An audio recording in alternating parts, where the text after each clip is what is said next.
and as the shoes for your feet, having put on the readiness given by the gospel of peace. Now, I found that phrase very, very interesting because peace moves you, it grounds you, it stabilizes you, much like a soldier's sandals. They operated a little bit differently than your everyday sandals. They weren't just a flat piece of leather. They had hobnails out the bottom for traction, so that whenever a soldier was standing firm and trying to hold to one spot with his shield, it was a lot harder to move him backwards. And in fact, it was almost operated like cleats. They could propel them forward a lot easier and hold their ground a lot easier. Spiritually then, if we're talking about the readiness that comes from having the gospel of peace, it means wherever we go, we are peacemakers and peacekeepers. Think about this within your house.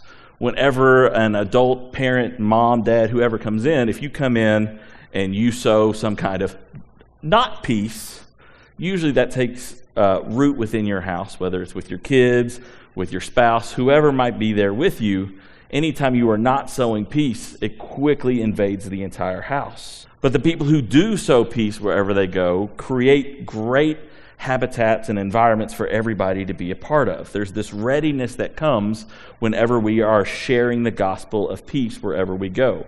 We are called to be peacemakers. So when we are anchored in the peace of the gospel, we see the environment around us begin to change because of our actions. Next, we see the shield of faith, which you can use to extinguish all the flaming darts of the evil one. I found that part very interesting. You actually have to explore deep into the Roman Empire to understand what Paul's trying to say there. So as we're talking about the shield of faith, God is supposed to represent that same kind of shield for us. He is the first layer of protection. And when it talks about putting out the flaming darts, these Roman shields that were cased in leather on the outside were also soaked in water before they went to battle. That way, whenever a flaming arrow hit the shield, it would extinguish the arrow immediately. It wouldn't catch the shield on fire. The same is true for our lives when it comes to the shield of faith.